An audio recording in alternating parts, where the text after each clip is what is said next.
evening and thanks for joining us tonight for 23 ABC News at 6. I'm Jessica Harrington. Tonight's top stories. The county and city officials cracking down on illegal dumping, and 23 ABC going out with the task force created to combat the ongoing issue. We'll give you a look at how officials are working to stop the problem. And as the voters in New Hampshire prepare to head to the polls for their primary, a major announcement from the Bernie Sanders campaign. More on the senator's plans to visit CSUB. Allison? And we were tracking windy conditions today, but those will be calming down this evening. I'll let you know what that means for air quality here in the valley tomorrow when 23 ABC News at 6 starts right now. From downtown Bakersfield, 23 ABC News at 6 starts now. Good evening. Illegal dumping in our community has become an issue plaguing many neighborhoods. City and county officials have been attempting to combat this issue by creating teams focused solely on illegal trash dumping. 23 ABC's Leslie Gooden was able to follow one of the county's teams to see how they are addressing this problem. Good evening. I was able to team up with the Kern County Public Works Rapid Team, who was able to give us a behind-the-scenes looks of their day-to-day operations, from scouting neighborhoods to picking up several illegal dumping items. They tell me in order to fix this problem, they're going to need the community's help. For the love of God, take it somewhere else. There's a dump. Dump's not too far from here. This isn't a dumping ground. 53-year-old Aurelio Guerra says he has lived in this neighborhood off of Pacific Street in East Bakersfield for the past 5 years. He adds that illegal dumping here has been an ongoing problem. And at times, he wakes up to trash in his yard.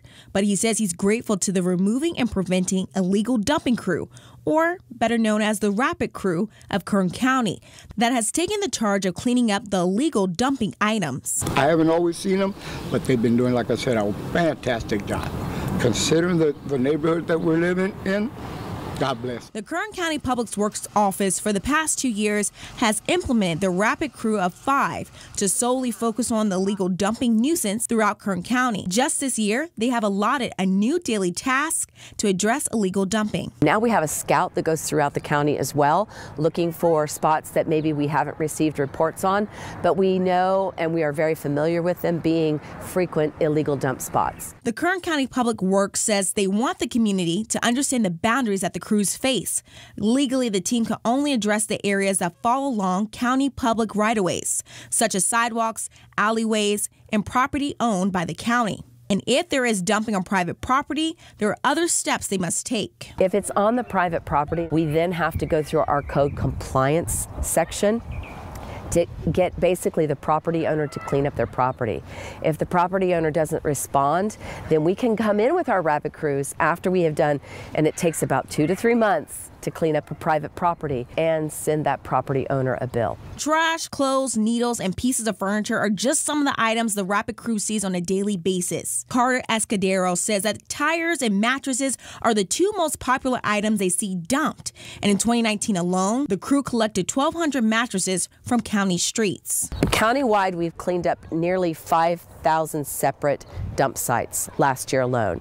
And when we talk about the tonnage, it's over 800 tons. During the time that 23 ABC followed the Rapid Crew, the team came across a homeless encampment where individuals began to clean once they saw the crew's trucks. The Rapid Crew says this is also part of their routine. Also work with our code enforcement team, and we were also able to clean up 124 homeless encampments as well. So our rapid team works in conjunction with our homeless outreach.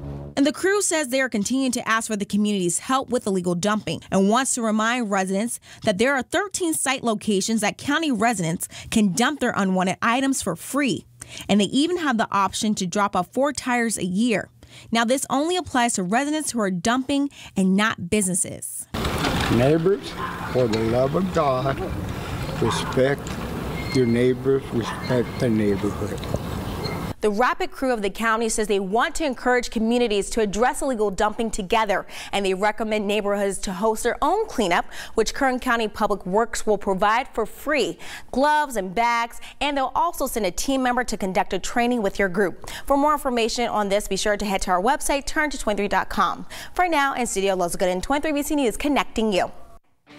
One man is in custody after leading law enforcement from 2 agencies on a chase northwest of Bakersfield. Officials say it came to an end in the area of Zerker Road and 7th Standard when the suspect jumped out of his vehicle and jumped into a canal. County fire crews were called in to help pull him out of the canal. Police say the vehicle he was in was reported stolen. Bakersfield police and sheriff's deputies were both involved in the case. Meantime, the BPD is looking for a gunman who sent another man to the hospital Sunday night. Officials say officers located a shooting victim on Teal Street just before 6:30 last night. The victim was taken to the hospital with at least 1 gunshot wound. He is listed in stable condition. So far, there has been no suspect information released and no word of an arrest. This is an ongoing investigation. We'll be sure to post any updates to our website, turnto23.com. Bakersfield police officers seized several weapons during a search Sunday. According to officials with BPD, officers executed a search warrant at a home on Easter Street near Potomac Avenue and Mount Vernon Avenue in East Bakersfield.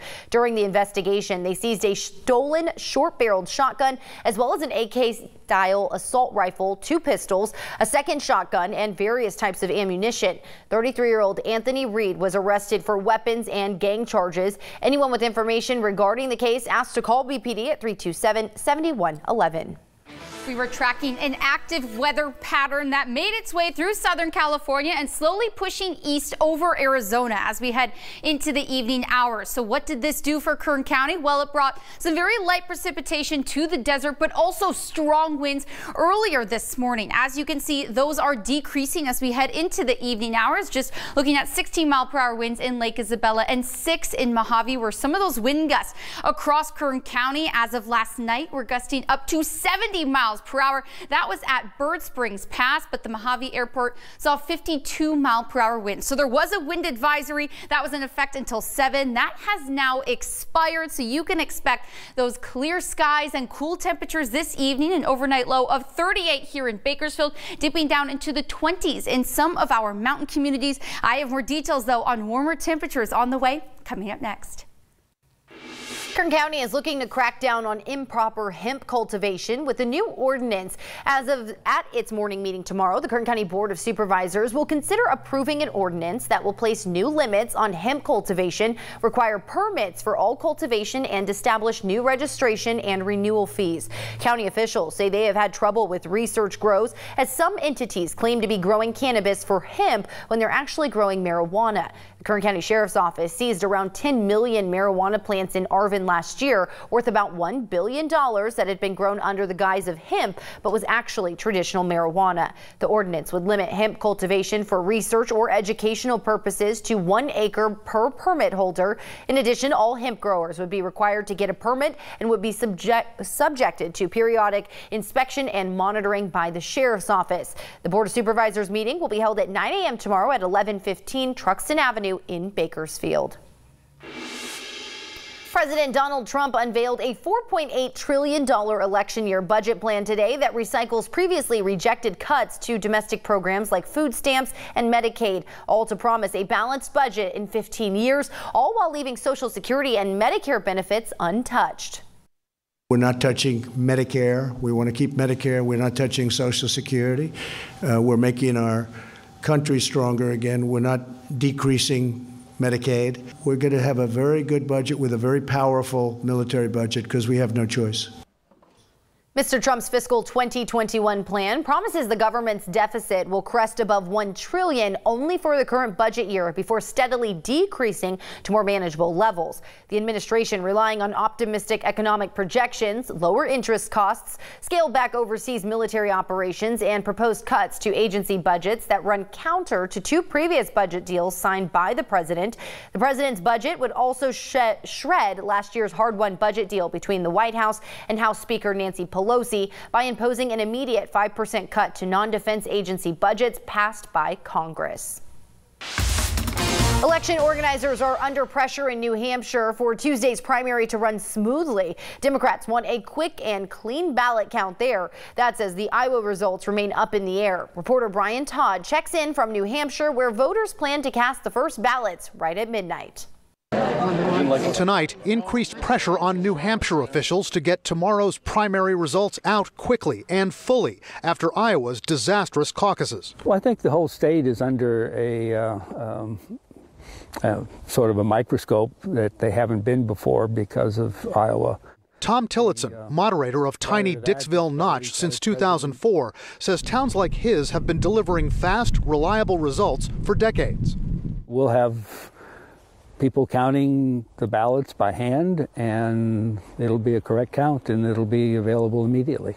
Authorities like Tillotson tell us they don't have the same pitfalls Iowa did. They're not using an app to collect results. There's no change in procedure from previous elections. And it will be run by election officials, not by state parties. Everything's going to be done exactly the same as if you're running for a town election office or state or federal office. New Hampshire uses all paper ballots counted by scanner or by hand. People are going to go into a private voting booth. They're going to take out a pencil and they're going to fill in the dot or a check mark next to their favorite candidate. The paper ballot is then fed into an AccuView scanner, and within minutes of the polls closing, I would say 15 minutes, we're going to get a printout. It looks like a grocery store receipt printout of the tally. Each location will then publicly read the results aloud. We had 4,056 votes. Any mix-up or delay not only jeopardizes a state's status of voting first, but can rob the winner of momentum and victory and undermine confidence in the primary process. A screw-up in New Hampshire would be cataclysmic for the Democratic Party and would rob the victor and the number 2 and the number 3 finishers of their bragging rights. There would be conspiracy theories about sabotage. It would be an incredible blow to the Democratic Party. That was Brian Todd reporting. The Bernie Sanders 2020 campaign announced national surrogates representing Sanders will be speaking at Cal State Bakersfield this week. The goal of the Bernie 2020 campaign is to inform students on issues such as student loan debt. They will hold an informational session at the Alumni Plaza at 3 p.m. on Wednesday. CSUB is one of several schools the Sanders campaign will visit during its California College tour this week. Organizers say Bernie Sanders will not be in attendance. The event is free and open to the public.